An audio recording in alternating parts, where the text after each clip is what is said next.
It's time to talk about episode 2 of Are You Afraid of the Dark, season 1. And the name of the episode is The Tale of Laughing in the Dark.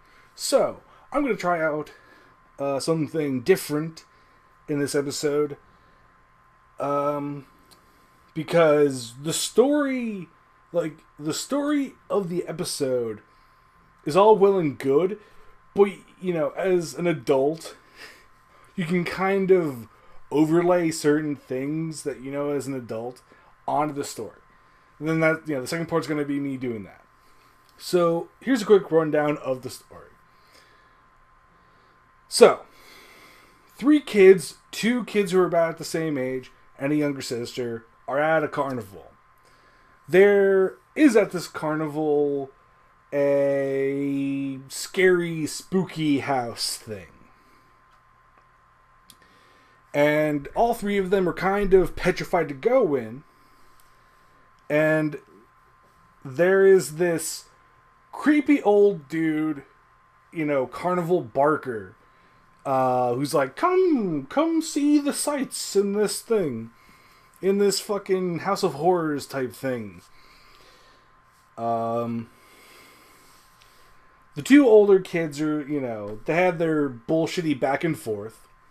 It's like, you're a chicken, you won't go in there. Then they make a dare of if you go in there, I'll wear the nose that you get from the clown mannequin thing that's in the center of the fucking place. Kid goes in, gets it. Weird spooky hijinks then occur related to Zebo, who's the clown, who knocked over banks and shit, or knocked over... He basically was a criminal. He might have knocked over banks, before he became a fucking awful clown.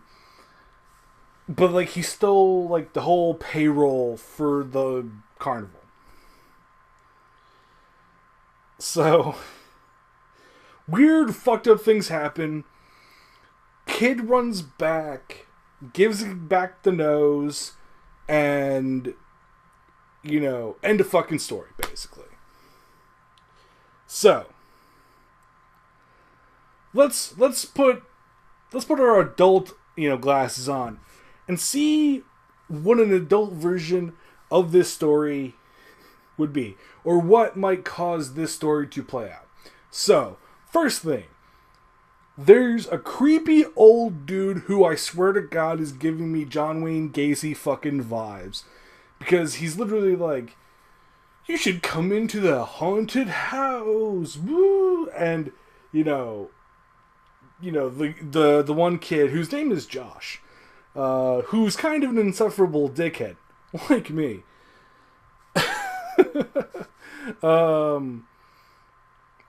Basically goes in, guy opens the doors, kid goes in, guy closes the doors, and he's got a really creepy pedophile face on. He's just like, he's closing it. Stuff inside is run-of-the-mill. Then he gets the fucking... So it's all stupid run-of-the-mill shit.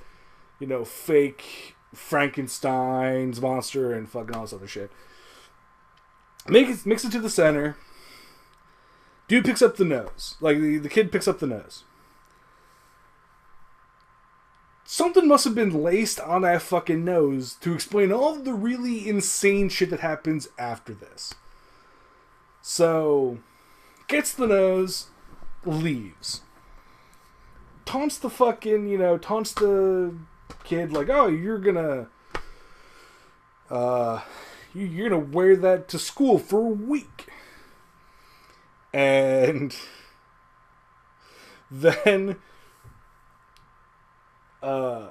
kid goes home, it's late at night, but the drugs haven't kicked in. It seriously is like this kid got fucking dosed with like LSD. So kid who's getting fucked around with throws the nose away. He's like, fuck you, blah blah blah. Then kid named Josh gets it, comes back, shot at the back of the house. Smoke starts pouring out from inside the house, which is kind of fucking stupid looking. But it was the early 90s. That's basically how things were done at the time. So Josh goes home. His parents are like, oh, we have tickets for the theater. We're gonna be out late. Here's some food. Don't stay up and play video games. Go to fucking bed at a reasonable hour, basically. Kid puts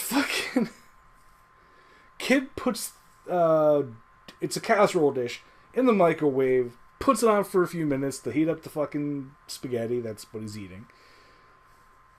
Mind you, like the parents are like, yeah, there's spaghetti in the thing, and he's just like, ugh, and it's like, fuck you. Should have come home at a reasonable... It's like the middle of the fucking night when you get home. Fuck you. So...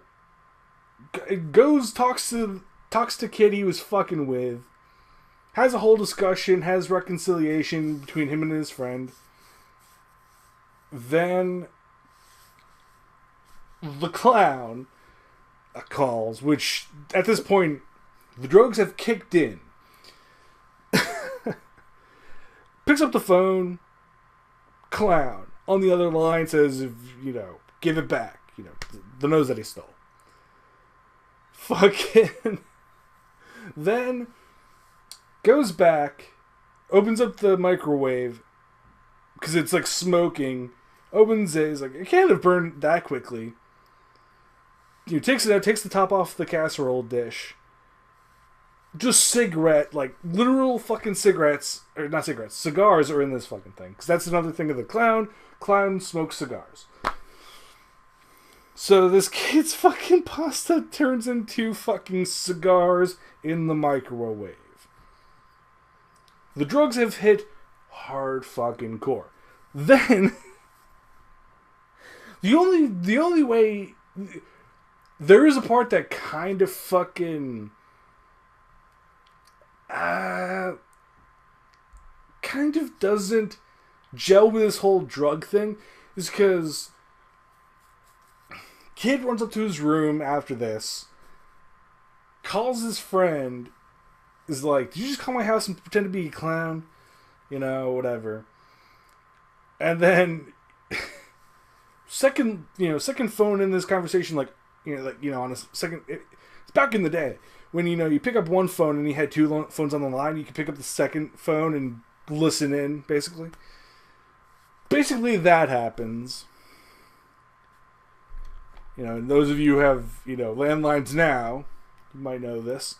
That whole experience. Then, kid is like, what the fuck? Is that your, kid's sister there doing this shit? And it's like, we only have the one phone. So it must be at your house.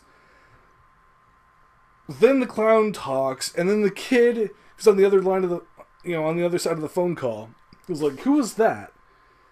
The kid just drops the fucking phone, looks over. It zooms in on the fucking latch. Because this kid had, he had the weakest, lock. It was one of those, it's one of those locks where it's you have to go this, and then, do that. It's like a bolt, it's again, you gotta, to lock it, you have to, put it down, slide it along, up, and then, it'll go on, the door frame. I'm explaining this really shittily, but you know what I'm fucking talking about. Hopefully. The door, handle starts jiggling. So this kid's fucking tripping mad balls at this point, right?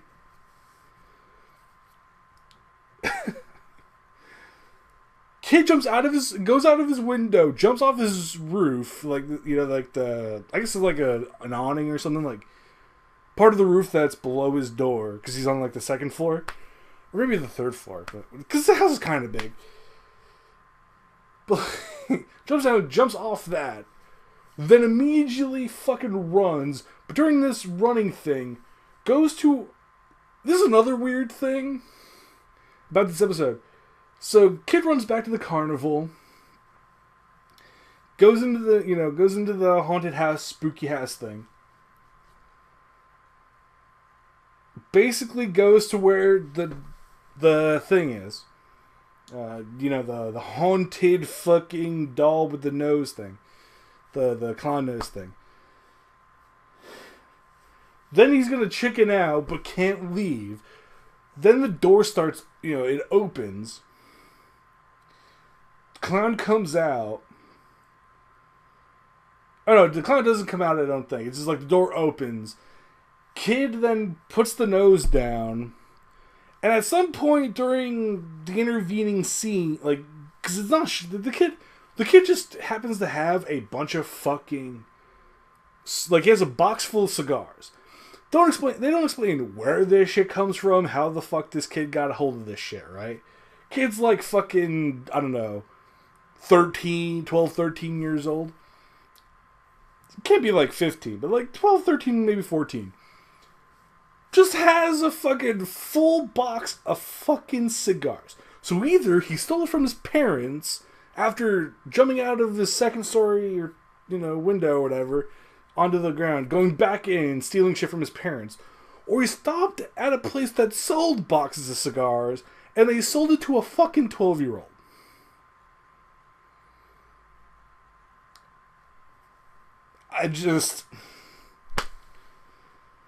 And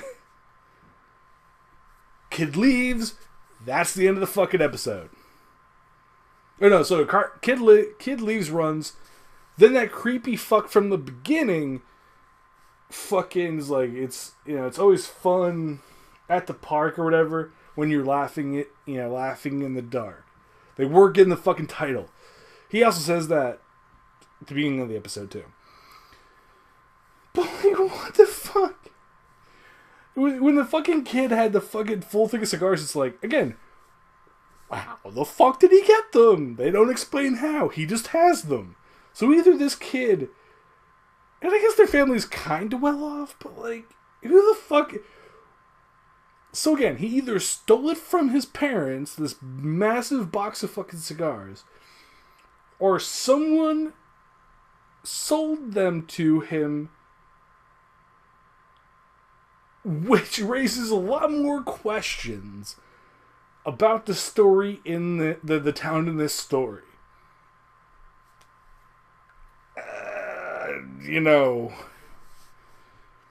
Suspension of disbelief can only get you so far. And again, I'm fucking 30, watching a show for fucking, like, teens. But still, these shows weren't written by teens. They were written by fucking adults. And how many drafts went through that the kid just magically got fucking cigars from somewhere? Like, how many adults had to look at the script, see that, and not go, what the fuck? Anyway, that is the second episode of Are You Afraid of the Dark? Bam! That I'm watching on the DVD. Fucking the third episode is The Tale of the Lonely Ghost. So that's probably going to involve a lot of suicide imagery, probably. If we know the fucking 90s at all. Oh, I got another fucking... I might do a video reviewing this fucking thing, the Page Master. Please leave a comment with any shit from your fucking childhood. Weird shit from your childhood. Like, weird, like, shit like Are You Afraid of the Dark? Or fucking some other fucking thing. Like, weird... I might do Goosebumps at this fucking rate, too. But yeah, like, give me fucking ideas of weird, strange, esoteric shit from the fucking 90s to do. Because I need ideas. I really fucking do. Anyway. Turns out everybody have a wonderful fucking day. As always, links to my PayPal, my Cash Me, cash.me/money symbol RezenatorZen. If you want to give me a one-time donation, or if you want to give me money and you get to basically force me to do a video about a subject, you can go to my Patreon, patreon.com/RezenatorZen. And with all of the shilling out of the fucking way, have a good fucking day, everybody.